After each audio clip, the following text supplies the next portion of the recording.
So that's what Pandora actually looks like. James Cameron's Avatar is one of the most visually stunning films ever made. But what does it look like without all the CGI? The animators have taken what the actors are doing and gone even beyond that. Neytiri lives a pretty unique lifestyle as one of the Na'vi on the planet of Pandora. One of the things that we see Neytiri partake in is drinking water from a leaf. But because director James Cameron loves to rely on technology innovation, the way that the scene was actually filmed without CGI may surprise you. Zoe Saldana was required to work with a gray plastic contraption to model as the leaf, while holding a water bottle covered in duct tape to simulate water coming from the tape. We guess that's why they call it movie magic. It's the most high-tech film in terms of its execution.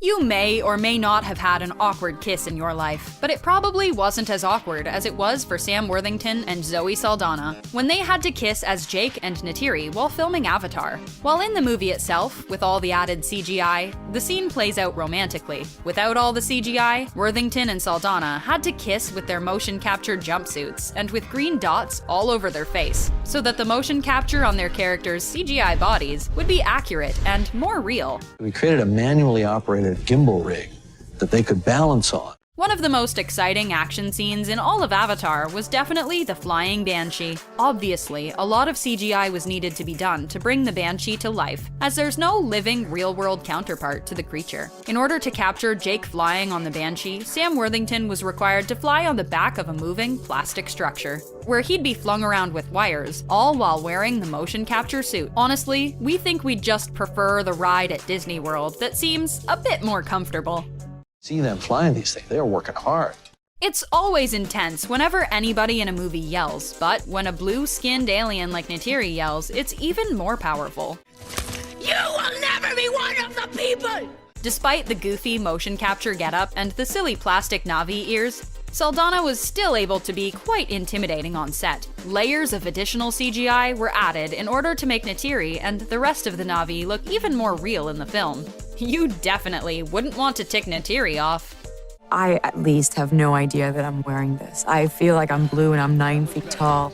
The big villain of Avatar was Stephen Lang's Colonel Miles Quaritch, who, unlike a lot of the other characters who required CG, is actually a human. One might assume that the Colonel's mech suit design was all CGI, but they would be wrong. The main core design of the suit was a practical effect, but it was the arm and the digital screens that were later added with additional CGI work in order to make the suit a more formidable force to the Na'vi. The final product proved to be quite the treat to the Na'vi and made Lang's Colonel an even more memorable villain. With rumors that he'll be back for the sequel, he may even bring that mech suit back.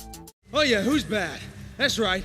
One of the first dangerous creatures that Jake encounters in the jungles of Pandora is the fierce Thanator. While the Thanator is quite intimidating on screen, the creature wasn't much to look at before the CGI was added. In fact, before the CGI was added, standing in for the Thanator was a red tennis ball on a long gray stick held by a crew member. In order for the actors to go on cue, the crew member holding the Thanator's stand-in would lunge at them. Life on Pandora would likely be much easier if all the Na'vi had to worry about was a tennis ball on a stick.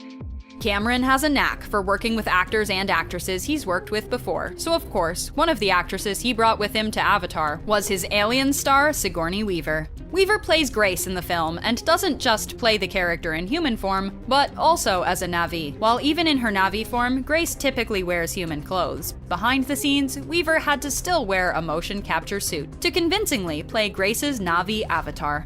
From Alien to Ghostbusters, Sigourney Weaver has clearly made her mark in the sci-fi genre. We had horses galloping around this place. It wasn't just the human actors who were behind motion capture technology on the set of Avatar, as actual horses were used under motion capture technology for the dire horses. The horses were equipped with dots on their body, much like their human co-stars, in order for them to be transformed later with visual effects. The horses were brought to the soundstage of the film, and Cameron would film the actors behind the Na'vi riding the horses with the special technology that would allow him to be their CGI counterparts as they were filming. Who knows, maybe those horses went on to take other motion capture roles as well. Despite all the extensive CGI and motion capture present throughout Avatar, that didn't mean the actors had to perform less stunts. In fact, it was quite the opposite. Whenever we saw the Na'vi climbing up the vines of the ominous floating rocks on Pandora, Cameron had the actors behind the Na'vi climb a similar structure, all in their motion capture gear. The final CGI was added later, but still, that didn't make the climb not dangerous. Though you can't really become one of the Na'vi without at least getting a little bit rugged with yourself and your environment. Motion capture wasn't always available when capturing scenes with the Na'vi, especially when they shared the screen with the human characters. When recording the scene where Jake first wakes up in his Na'vi form, Cameron filmed the actors playing the human doctors working around an empty gurney. Behind the lens of Cameron's camera, he was able to see the CGI character. We went to Kauai, we went way up in the mountains, and we acted out the scenes. Before the motion capture work was done for Avatar, Sam Worthington and Zoe Saldana filmed without their suits, half naked in Hawaii. This would be done in order so James Cameron could know how to plan all their scenes that would need motion capture, such as the bow and arrow scene. The Tree of Voices is perhaps one of the most gorgeous-looking set pieces in all of Avatar, but behind the scenes and without the CGI, that sacred tree wasn't much to look at. In fact, the trees were mainly just pieces of rope that were used to simulate the long leaves and branches of the trees that Neytiri would present to Jake. The final CGI would be added into the production later. To say these stunt guys, I mean, they gave us their all. The Na'vi clearly have a different culture than what we're used to, and Cameron wanted to display some of the tribal customs of the main tribe in the film. The group of 4 actors may not have had the biggest roles in the film, but that didn't mean their work wasn't difficult. These actors ultimately had to memorize a tribal dance of the Na'vi in all their motion capture suits. Now that's true commitment to the craft. If this was CG, I could have moved that in 30 seconds. So the whole time I was shooting the virtual camera, I was complaining that it wasn't live action. While there were times on set where James Cameron and his crew had more accurate models of the Dragon assault ships, there were times where the models wouldn't be enough.